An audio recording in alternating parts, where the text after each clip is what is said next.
सबसे पहले आपको बताएंगे फील्ड मार्शल सैयद आसिम मुनीर के ज़ेर सदारत कोर कमांडर्स कॉन्फ्रेंस हुई। ISPR के मुताबिक कोर कमांडर्स कॉन्फ्रेंस में इस आज़म का इजहार किया गया कि शोहदा का खून रायगा नहीं जाएगा। पाकिस्तान के अवाम का तहफ़्फ़ुज़ और सलामती मुसल्लह अफ़वाज की अव्वलीन तरजीह है।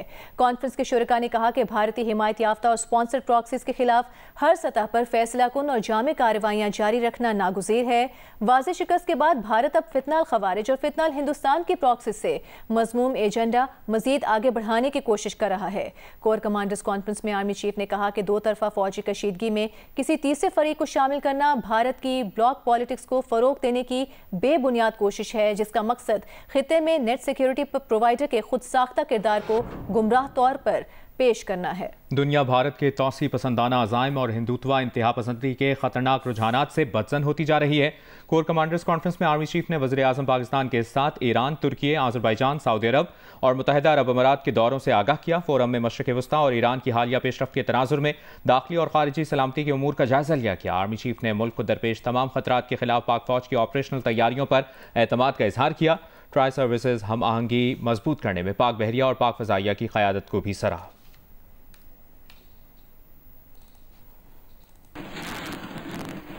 अभी आपको बताएं, मरी में मूसलाधार बारिश के बाद सड़कें तालाब का मंजर पेश करने लगी। मूसलाधार बारिश के बाद गाड़ियां GPO चौक में फंस गई हैं। तफसील के लिए बात करेंगे नुमाइंदा जियो न्यूज़।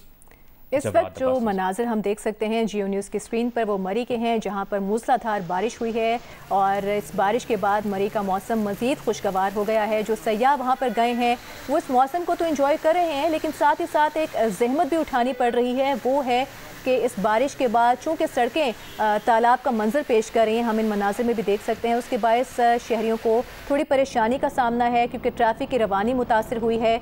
मरी में मूसलाधार बारिश के बाद के मनाजिर आप देख सकते हैं। ट्रैफिक की रवानी मुतासर हुई है। इस मूसलाधार बारिश के बायस गाड़ियाँ GPO चौक में फंस गई हैं, जिसके बायस वहाँ पर शहरियों को और सयाहों को परेशानी का भी सामना है। शहरियों और सयाहों को शदीद मुश्किलात का सामना भी करना पड़ रहा है। मरी के मनाजिर आप देख रहे हैं, मौसम मूसलाधार बारिश हो रही है और मूसलाधार बारिश के बाद सड़कें तालाब का मंजर पेश करने लगी हैं। GPO चौक के मनाजिर आप इस वक्त देख रहे हैं, जहाँ पर कई गाड़ियाँ यहाँ पर फंस गई हैं और ये गाड़ियाँ GPO चौक में फंस गई हैं और यहाँ पर जो शहरी मौजूद हैं, सयाह यहाँ पर आए हैं घूमने के लिए, उनको भी शदीद मुश्किल का सामना करना पड़ रहा है। लाहौर के शाह आलम चौक में वाक़या 2 मंजिला खस्ता हाल इमारत शहरियों के लिए खतरे की अलामत बन चुकी है। मुकामी अफराद के मुताबिक बारिश के बाद इस इमारत की ईंटें गिरना शुरू हो गई हैं। खदशा है कि ये किसी भी वक्त मुकम्मल तौर पर ज़मीन बोस हो सकती है। इसकी तफसील बता रही हैं हिरा बतूल। जी बिल्कुल, मैं इस वक्त शाह आलम चौक के सामने मौजूद हूँ, जहाँ आप मेरे रकम में देख रहे हैं कि 2 मंजिला खस्ता हाल इमारत मौजूद है जो आसपास के लोगों के लिए खतरे की अलामत बन चुकी है। जो मुकामी अफराद हैं उनका कहना है कि सुबह से ही यहाँ ईंटें गिरना शुरू हो चुकी हैं और अनकरीब ये इमारत गिर सकती है। हुकूमत को जितनी भी ऐसी बिल्डिंग्स हैं जो बसीदा हैं उनको देखना चाहिए। फॉर एग्जाम्पल खुदा ना खास्ता ये बिल्डिंग गिर जाती है तो इससे जानी नुकसान भी हो सकता है, माली नुकसान भी हो सकता है। अगर ये दुकान गिरा के चलेगी सरकारी इदारे तो हमें बनाने ना दिया जाए तो हमारा रोज़ी रोटी का मसला है, तो हमारा जो है ना नुकसान होगा बहुत ज़्यादा। तो हम तो ये चाह रहे थे कि हम खुद ही इसको डिमोलिश कर दें और खुद ही इसको तमीर कर दें, लेकिन हुकूमत हमें इजाज़त दे दे। जी आपने इन मुकामी अफराद की बात सुनी। इनका कहना है बसीदा इमारतों को गिरा दिया जाए, लेकिन साथ ही साथ जो हमारा यहाँ पे दुकान है, हमारा रोज़ी रोटी यहाँ से चलता है, वो सिलसिला जारी रहे ताकि ना ही सिर्फ हमें जानी नुकसान से बच सके, हमें माली नुकसान भी ना हो। जी कराची के इलाके लियारी में 5 मंजिला इमारत गिरने का मुकदमा महकमे बल्दियात की मुद्दत में दर्ज कर लिया गया। मुकदमे में SPCA में साल 2022 से 2025 तक तैनात 6 डायरेक्टर्स, 2 डिप्टी डायरेक्टर्स और 3 बिल्डिंग इंस्पेक्टर्स को नामजद किया गया है। एक डायरेक्टर के अलावा तमाम मुलजिमान को गिरफ्तार कर लिया गया है। मजीद क्या पेशरफ्त हुई है इस बारे में हमें बताएंगे नुमाइंदा जियो न्यूज़ काशिफ मुश्ताक। काशिफ बताइएगा। बिल्कुल, लियारी का इलाका है बगदादी, जहां बिल्डिंग जो है वो गिरी थी और इसके बाद से इस वाक़े की न सिर्फ तफ्तीश की जा रही थी बल्कि अब मुकदमा दर्ज कर लिया और मुकदमे की कापी हमें जो है वो मौसूल हुई है। इसमें बाकायदा ये बताया गया है कि SBC के 2022 से लेकर 2025 तक के 6 डायरेक्टर्स, 2 डिप्टी डायरेक्टर और 3 जो है वो बिल्डिंग इंस्पेक्टर जो हैं उनको नामजद किया गया है और तमाम तर अफराद को गिरफ्तार भी किया गया है। इसमें सिर्फ एक डायरेक्टर जो है वो अब तक मफरूर है और उन्हें गिरफ्तार नहीं किया गया है। जबकि ये भी बताया गया है कि मुकदमे के मतन में कि जो इस बिल्डिंग के 4 मालकान हैं उन्हें भी जो है वो गिरफ्तार कर लिया गया है। हमारी इस हवाले से DIG साउथ असद रजा से बात हुई, उनकी जानिब से बताया गया है कि मुकदमे के मतन में जो दिफात शामिल की गई हैं वो ये बताया गया है कि कत्ल बिल सबब सरकारी इख्तियारात का नाजायज फायदा उठाना और गफलत और लापरवाही की दिफात शामिल की गई हैं, जबकि गिरफ्तार मुल्ज़मान के खिलाफ मजीद कानूनी कार्रवाई जो है वो की जा रही है। बहुत शुक्रिया आपका काशिफ मुश्ताक। भारत की खेलों से दुश्मनी बढ़ने लगी। क्रिकेट के बाद अब कौमी खेल हॉकी पर भी वार। भारतीय मीडिया पाकिस्तान के खिलाफ जहर उगलने लगा। इंतहा पसंद तंजीम RSS के मुख्तलिफ सोशल मीडिया अकाउंट से पाकिस्तान हॉकी टीम को खुलम खुला धमकियां दी जाने लगी हैं। एशिया कप हॉकी 27 अगस्त से भारत के शहर राजगीर में होगा। दूसरी जानिब पाकिस्तान के हॉकी ओलंपियंस ने एशिया कप भारत से किसी दूसरे मुल्क मुंतकिल करने का मुतालिबा कर दिया है। Chairman youth programme Rana Mashhood का कहना है कि एशिया कप हॉकी भारत में होना है। सिक्योरिटी सूरत हाल का जायजा लेंगे, मुतमईन ना हुए तो पाकिस्तान टीम को खतरे में नहीं डालेंगे। उन्होंने बात जियो न्यूज़ से गुफ्तगू में कही। मजीद उनका क्या कहना था, इसके लिए बात करेंगे नुमाइंदा जियो न्यूज़ अतीक रहमान से। अतीक, मजीद क्या कहा है राना मशहूद साहब ने?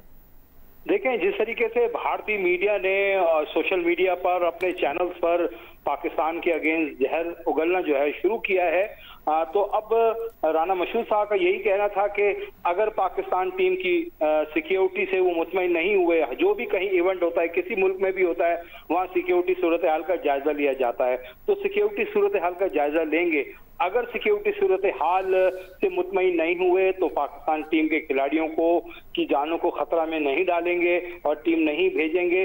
लेकिन उनका साथ ये भी कहना था कि जिस तरह ऑपरेशन संदूर में भारत में घुसकर भारत को शिकस्त दी, इसी तरह पाकिस्तानी खिलाड़ी चाहते हैं कि वो भारत जाकर भारतीय टीम को शिकस्त से दो चार करें। लेकिन जो हमारे ओलंपियंस हैं, साबिक कप्तान हैं, उनका ये कहना है कि जब क्रिकेट के मुकाबले न्यूट्रल वेन्यू पे हो सकते हैं, अगर किसी गैर मुल्की टीम को पाकिस्तान जरा सा कोई खतरा महसूस होता है तो वो अपनी सिक्योरिटी टीम भेजते हैं और टीम नहीं फिर यहाँ पर नहीं आती। तो क्या जब पाकिस्तान का मामला आता है तो फिर ऐसा क्यों किया जाता है कि पाकिस्तान जो है वो जरूर जाए? तो पाकिस्तान को भी जो है इस वक्त जो है बहादुरी का मुजाहरा करना चाहिए और पाकिस्तान टीम भी जो है ये मुतालबा करे, पाकिस्तान गवर्नमेंट मुतालबा करे कि इस वक्त जो सूरत हाल है उसमें पाकिस्तान टीम की सूरत हाल। आपने इस बारे में आगाह किया, शुक्रिया। ब्रेक के बाद आपको बताएं, मुल्क का एक और बड़ा आबी मंसूबा द्यामेर भाषा डैम, जो दुनिया का पहला बुलंद तरीन RCC डैम भी है, इसकी तामीर तेजी से जारी है। द्यामेर भाषा डैम से पानी की वाफिर दस्तयाबी मुमकिन हो सकेगी। ये आबी मंसूबा तबाहकुन सैलाबों से तहफ़्फ़ुज़ और सस्ती तरीन वाफिर बिजली फराहम करेगा। चिला से देखते हैं जवाद मलिक की ये रिपोर्ट। गिलगित बल्तिस्तान और खैबर पख्तूनख्वा के संगम पर दरिया सिंध की गोद में पाकिस्तान का मुस्तकबिल तामीर हो रहा है। द्यामेर भाषा डैम अपनी 272 मीटर की शानदार बुलंदी के साथ दुनिया का बुलंद तरीन डैम होने का एजाज हासिल करेगा। चीफ इंजीनियर द्यामेर भाषा डैम नई कादर के मुताबिक मंसूबे में पानी जखीरा करने की गुंजाइश 8.1 मिलियन एकड़ फीट और झील की लंबाई 105 किलोमीटर होगी। इससे 4,500 मेगावाट बिजली भी मिलेगी। द्यामेर भाषा डैम हमारा मल्टीपल पर्पज डैम है।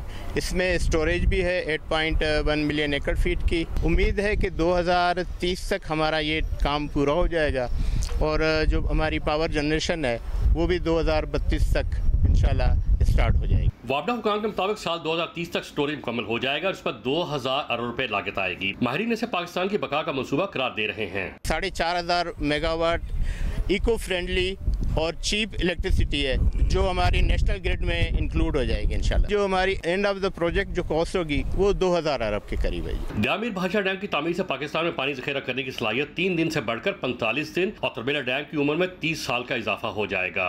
द्यामेर भाषा डैम की तामीर का काम तेजी से जारी है। ये 2030 में मुकम्मल हो जाएगा, जिसके बाद न सिर्फ सस्ती बिजली बल्कि वाफिर पानी भी दस्तयाब होगा और इसी से पाकिस्तान में ज़राई इनकलाब आएगा। जवाद मलिक, जियो न्यूज़, द्यामेर भाषा, चल्लास।